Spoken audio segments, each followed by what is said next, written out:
My world was a universe of order, a cosmos I had meticulously constructed from a nebula of chaos. I was an event planner, and my life, like my work, was a series of well-executed timelines, contingency plans, and color-coded binders. My husband, Marcus, was my beautiful, chaotic variable. He was a top sales executive for a pharmaceutical giant, a man who lived out of a suitcase and thrived on spontaneity. I was the anchor. He was the kite. For 8 years, our dynamic had worked. One provided the structure, he provided the adventure. I packed his bags. He brought home stories from faraway lands. It was a symbiotic, if somewhat asymmetrical, partnership. The trip that would alter the trajectory of our shared universe had been on our calendar for months. It was a week-long top-tier conference in Singapore, a crucial push into the burgeoning Asian market. For Marcus, it was the professional opportunity of a lifetime. For me, it was a major logistical undertaking. I had spent weeks preparing for his departure. I researched the best satay restaurants near his hotel at Marina Bay Sands. I created a laminated card with the exchange rate and basic phrases in Mandarin.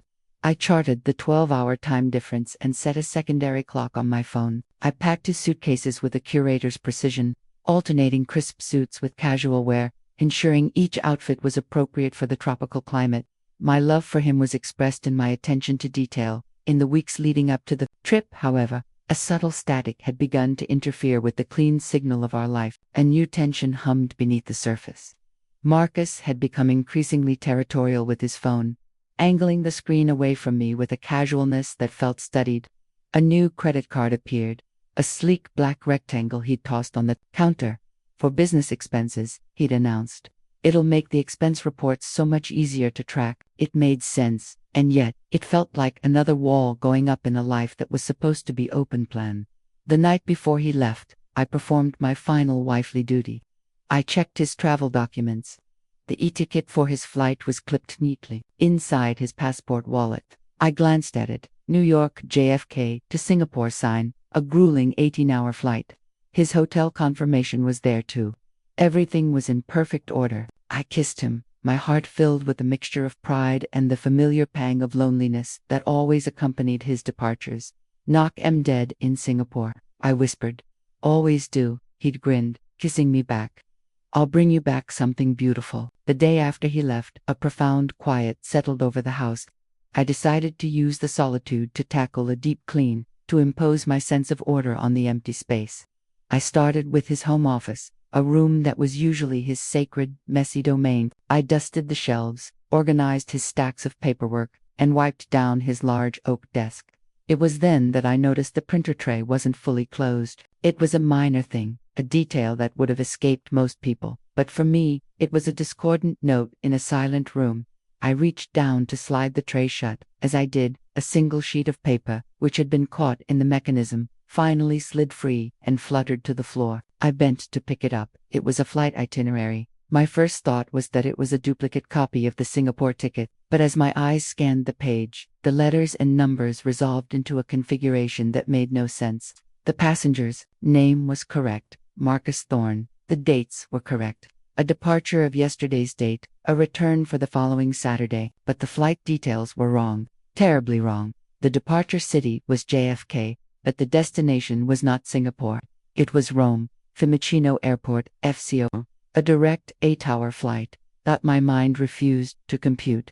It had to be a mistake, a phantom booking, an old trip, but the dates were current. My gaze fell to the bottom of the page. It was a hotel confirmation, not for the Marina Bay Sands in Singapore, but for a place called the Hotel Fontana. A quick search on my phone revealed it to be a famously romantic, outrageously expensive boutique hotel with rooms directly overlooking the Trevi Fountain.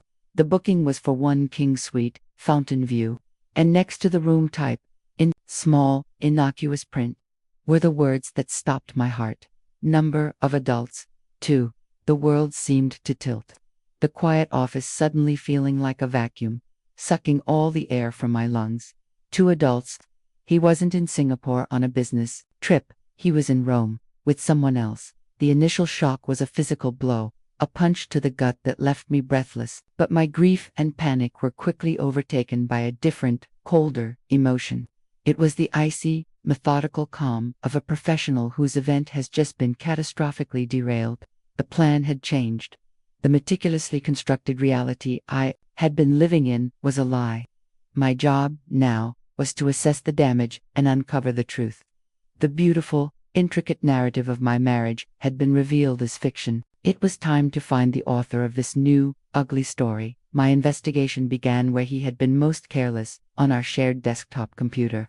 Marcus, in his charming arrogance, had always been sloppy with his digital footprint, confident that I, his non-technical, ever-trusting wife, would never have a reason to look. I sat down in his leather office chair and opened his web browser.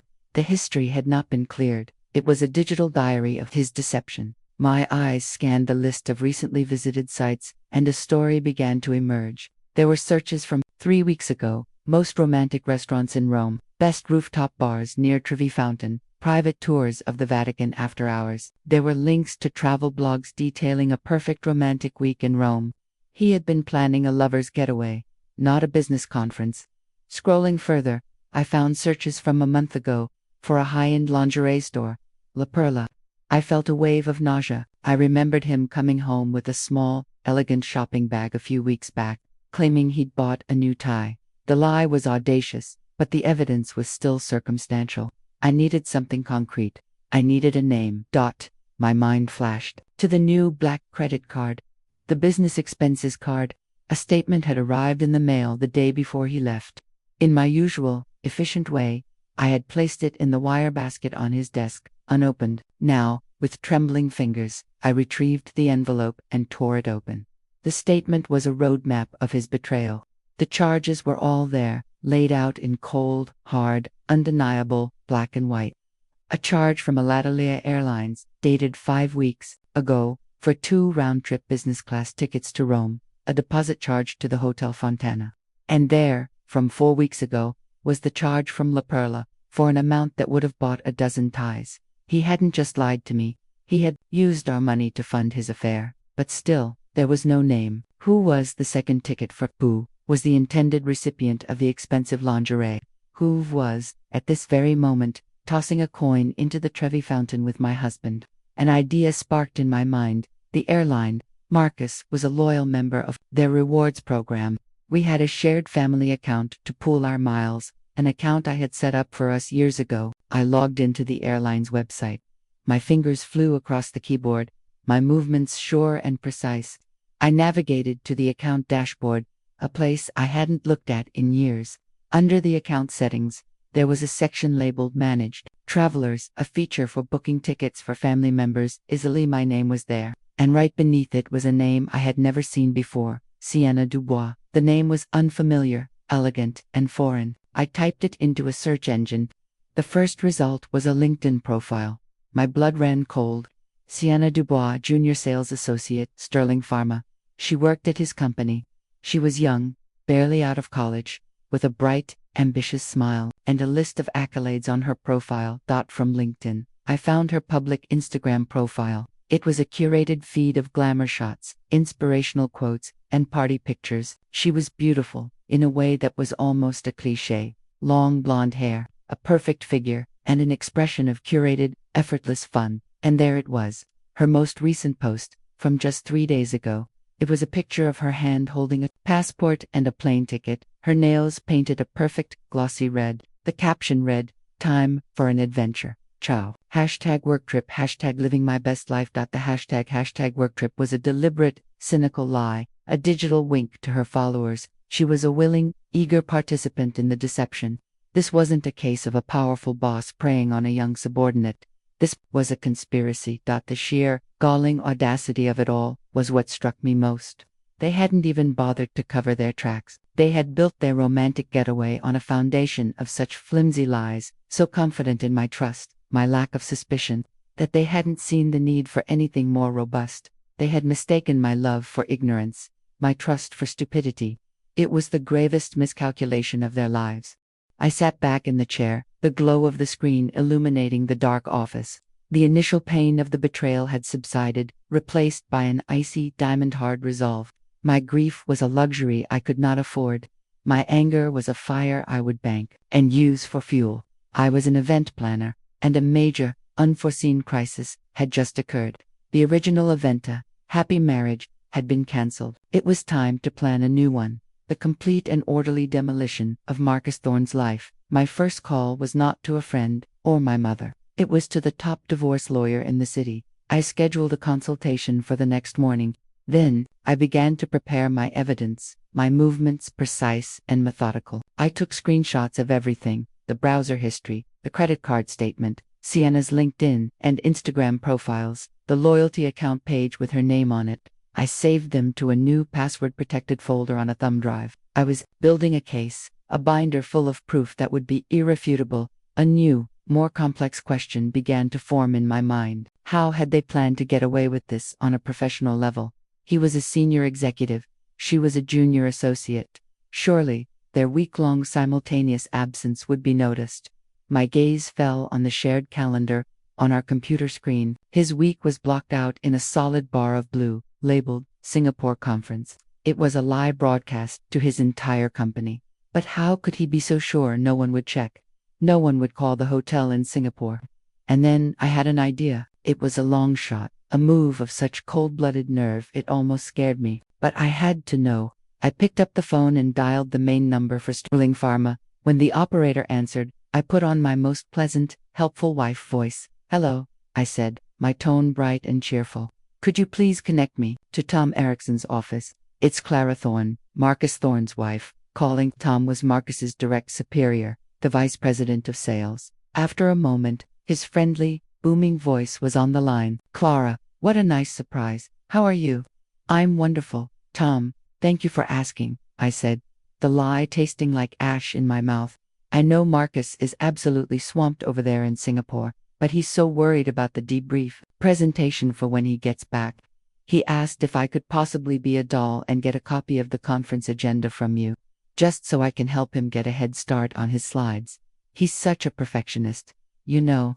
There was a pause on the other end of the line, a beat of confused silence. "Singapore?" Tom finally asked, his voice laced with puzzlement. "Clara, the big Asia-Pacific conference isn't until next month. Marcus knows that. He's not in Singapore." I feigned confusion. "Oh my goodness, really? Then, where on earth is he?" "He took off yesterday for a big work trip." "No," Tom said, with a slight chuckle. "He took a week of vacation, cleared it with me last month, said he needed to recharge his batteries before the big push in Asia. I hope he's somewhere relaxing. He's earned it." The final piece clicked into place with a horrifying, perfect snap. He hadn't just lied about the destination. He had lied about the entire event. He had used his upcoming, real business trip as a cover for a fake one, taking vacation time to conduct his affair. The level of premeditation was staggering. "Oh, you're right," I said, forcing a light laugh. "Silly me, I must have gotten the dates mixed up in my calendar. He did mention wanting to surprise me. Thank you so much, Tom. You've been a huge help." I hung up the phone, my hands steady. I now had everything I needed. The story was complete. The rest of the week passed in a blur of focused activity. I met with the lawyer, who looked at the evidence I had compiled with a look of grim satisfaction. "This is an ironclad case," she'd said. "I began the process of disentangling our finances, opening new bank accounts, and securing our joint assets. I was not a woman scorned.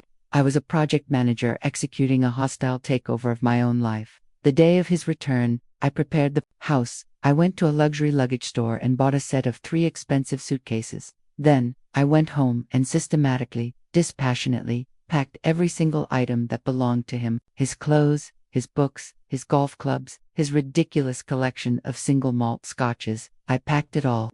I arranged the suitcases neatly in the foyer, like an art installation titled "Man Interrupted." On the antique console table by the door, I placed a single object: our framed wedding photograph, laid face down. Next to it, I placed 2 sheets of paper: the printed flight itinerary for to Rome, and the credit card statement with the lingerie purchase circled in red. I was in the kitchen, calmly drinking a glass of ice water, when I heard his key in the lock. The door swung open, and he walked in, tanned, relaxed, and beaming. He was holding a large, ribboned box of chocolates. "Honey, I'm home," he called out, his voice booming in the silent house. Singapore was incredible. You wouldn't believe that. His voice trailed off as his eyes fell upon the pyramid of suitcases. He stopped dead in his tracks, his smile dissolving into a mask of confusion. He saw the documents on the table. He saw the face-down photograph. I walked out of the kitchen and stood at the far end of the hall. I didn't raise my voice. I didn't cry. I looked at him, my expression as neutral and calm as a clear sky. "Welcome home, Marcus," I said, my voice steady and even. "I hope you and Sienna enjoyed your vacation." His face, which had been a healthy sun-kissed tan, turned a pasty, sickly white. He opened his mouth, but no sound came out. "According to your boss, Tom, you have a real business trip to Singapore next month," I continued, my voice unwavering, "so I figured you'd need your bags." He finally found his voice, a weak, stammering protest. "Clara, what is this? I can explain." I held up a single, steady hand, a gesture to halt all further proceedings. "Don't," I said, the word quiet but absolute. "The tickets, the hotel for two, the lingerie, your boss confirming you took a week of vacation. The story is all there. I've read it. My lawyer has a copy." I let the silence hang in the air, a heavy, suffocating blanket. In that moment, I saw him for what he truly was. Not a dashing, adventurous man, but a weak, careless, predictable cliché. A man who had so profoundly underestimated the quiet, methodical woman he had married. "You're free to go," I said. And with that, I turned, walked back into the kitchen, and left him alone in the hall with the wreckage of the life he had so carelessly destroyed. He left. There was no shouting, no begging, no dramatic scene. Faced with the cold, hard evidence of his own stupidity, his arrogance crumbled into a pathetic, silent retreat.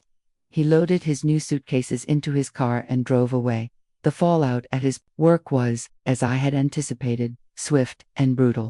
The rumor mill, ignited by my conversation with Tom Erickson, churned with speculation. His affair with a junior employee, combined with the elaborate deception to misuse his vacation time, painted a picture of recklessness and poor judgment that was untenable for a senior executive. He was fired within the week. Sienna Dubois, his partner in crime, was also let go. Her promising career cut short by a romantic trip to Rome. I felt no joy in their downfall, only a grim satisfaction, the feeling of a complex project finally reaching its logical, if unpleasant, conclusion. The divorce was clean and efficient. My lawyer, armed with my meticulous documentation of his infidelity and his flagrant misuse of marital funds, ensured that the settlement was swift and heavily in my favor. I kept the house. I kept my dignity. 6 months later, my world was once again a universe of order, but it was a different universe, one of my own making. The quiet in the house was no longer a sign of loneliness, but of peace. The extra space in the closet was a symbol of freedom.